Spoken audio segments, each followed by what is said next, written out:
Another NBA season is around the corner, which means it's time for the annual tradition of talking smack about the new uniform sets being unveiled by Nike. In recent weeks, several teams released their new threads for the upcoming campaign, only to have them overwhelmingly skewered on social media. And while there's no accounting for taste, it appears that, in the eyes of many, Nike's efforts continue to fall short almost a half-decade into their run as the NBA's official outfitter. So what's changed since Nike took over? Let's take a look. Sit back, relax, and take this in.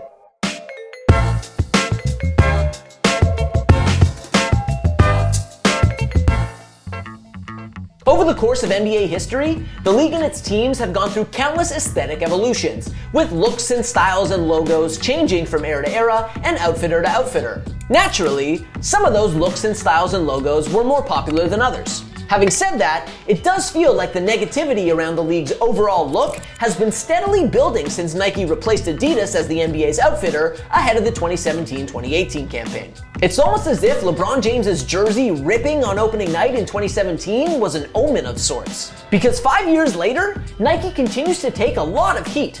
Not because their jerseys are disintegrating on the floor, mind you, but rather their aesthetic and strategic choices. The problem is a multifaceted one, but let's start here. Each team just has way too many sets of uniforms these days. Once upon a time, teams had a home uniform and a road uniform, and that was it. Simple.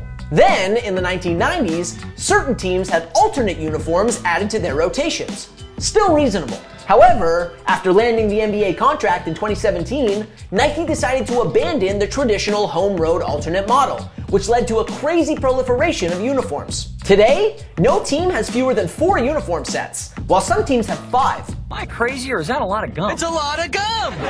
And that increased demand for new and different looks has in many cases led designers to stray from the traditional visual elements of each team, for better or for worse. Consider, for example, the Oklahoma City Thunder's City Edition uniform from last year. There's almost nothing about this uniform set that evokes the Thunder. The color scheme is unrecognizable, and there's no logo. If you turned on the game and they were wearing these, it would take you a second before you realized that it was the Thunder on the floor. Meanwhile, another source of disenchantment with the league's uniforms is Nike's seeming love of minimalism as a design principle. Take the newly unveiled Cleveland Cavaliers uniform set, for instance.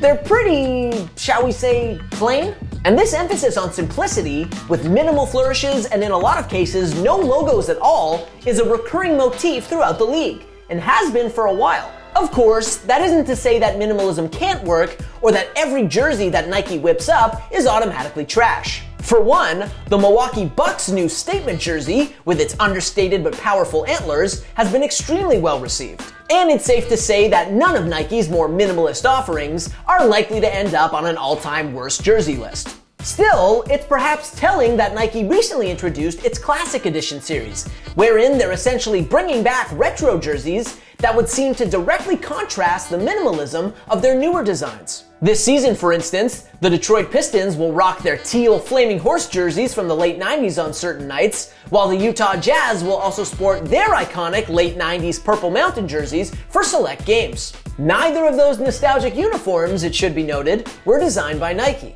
But while Nike's creative efforts haven't resonated on the level of those classics, it's worth keeping in mind that it's hard repeatedly making the old new and fresh, and that people are generally resistant to change. Remember when Adidas, the league's previous outfitter, tried to make sleeve jerseys a thing back in 2013?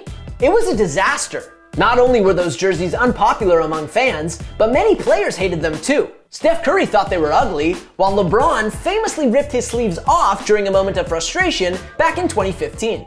The bottom line, though, is that roughly halfway into their 8-year contract with the NBA, Nike's run as the league's principal designer, so to speak, has been divisive at best, with many fans decrying their efforts as either too boring, too out there, or, as paradoxical as it may sound, both.